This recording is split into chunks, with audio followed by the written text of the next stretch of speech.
Hello, what's up awesome people, my name is Eunice Tess and you're welcome back to my YouTube channel. In this video, as you can already tell from the title, we're going to be looking at Kisiizi Falls. That means right now I'm in Rukungiri district, Kisiizi region, that is in western Uganda, in case you ever want to come and check them out. So Kisiizi Falls are one of the falls that we've decided to take a look at this year on this channel. Because I've realized we've been doing a lot of falls, so I thought why not add Kisiizi Falls on our list. That is why I am. It's not easy getting here, especially if you're using public means. There's a chance that you will not even find a car on the Muhanga stage when you're coming this side, depending on the route that you're using. There's a chance that you will get into the wrong car, just like I did, but I'll give you all those details in the middle of this video. Welcome back to my YouTube channel. Let's do this.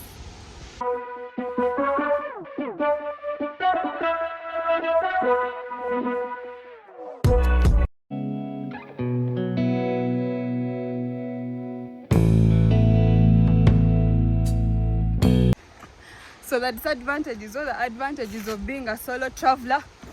Here I am doing a trail all by myself, trying to get to the monument. The monument is what is going to give you guys an idea of the history of Kisiizi Falls. Yeah, so let's get there first.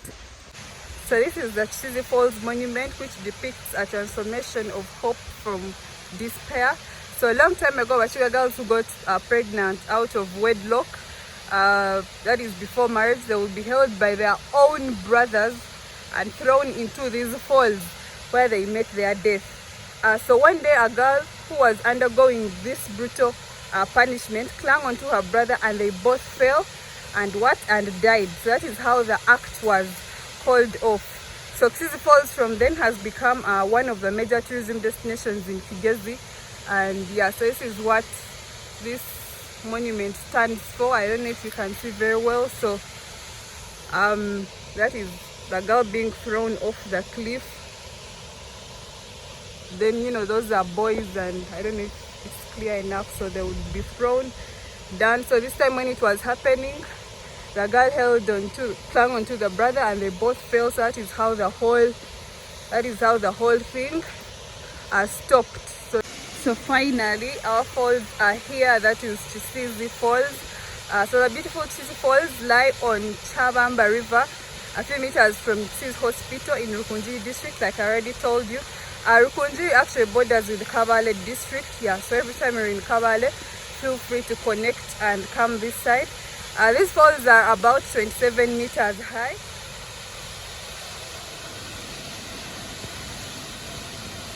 One thing I've actually liked about these falls is that you're met with the mist of the falls at least 100 meters away, indicating that you're approaching a beautiful sight. If you've been to falls, you know how that feels, eh? You feel that mist before you even get there. So I think I'm going to slope there and show you guys, get you guys like a closer look.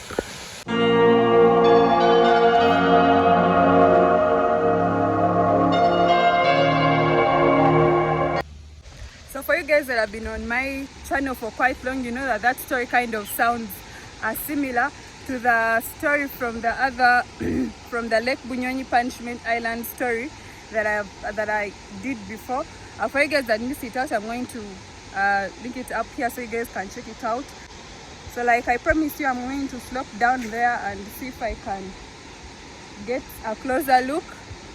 It's a bit scary getting down here. I don't know if you guys could tell how steep that is, and being that I'm here alone is kind of scary. But I'll see how to go about that. Since I chose to be a solo traveler, I'll have to be doing these things alone.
I got closer.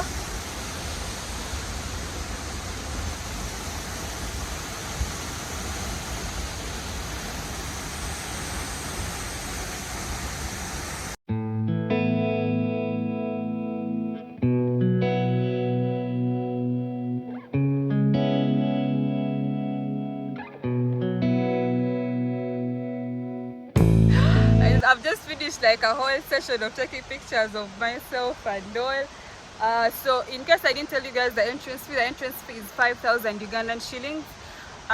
You get in here, get to see the falls. The other activities that you can do here is bird watching, because I've seen a lot of birds around.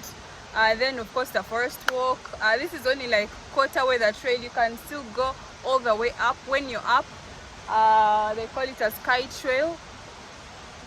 They call it a sky trail, so you get the whole view of the forest and the falls from up, just like we did at Kisiizi Falls.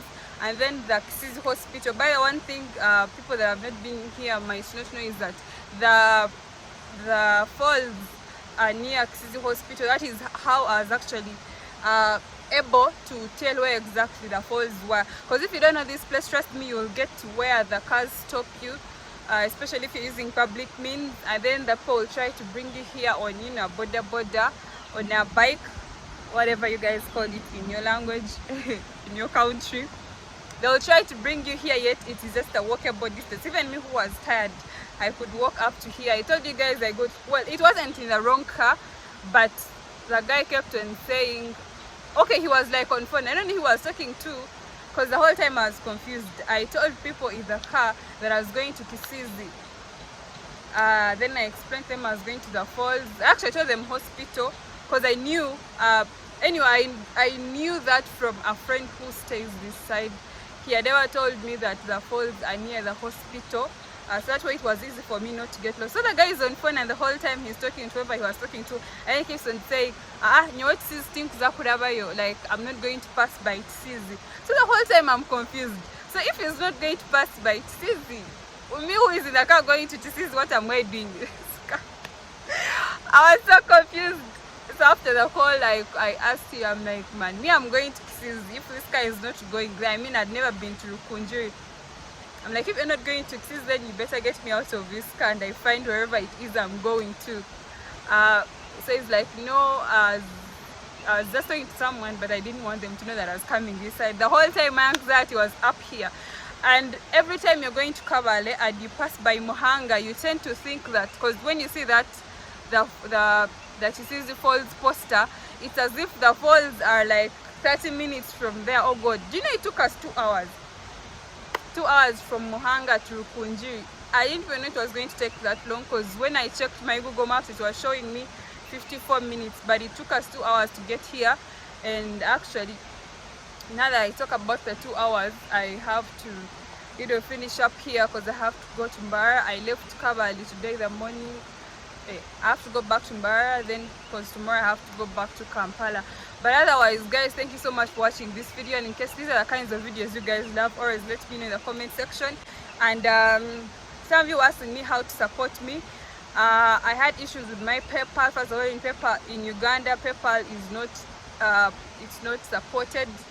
They can send you money, but you can't withdraw it. You have to first connect your account to another person's account in the countries that support PayPal. Then it's a whole long process. So maybe you guys can use SendWave, or I think World Remit. But thank you so much for supporting my channel. May God bless you. See you guys in my next video. Goodbye.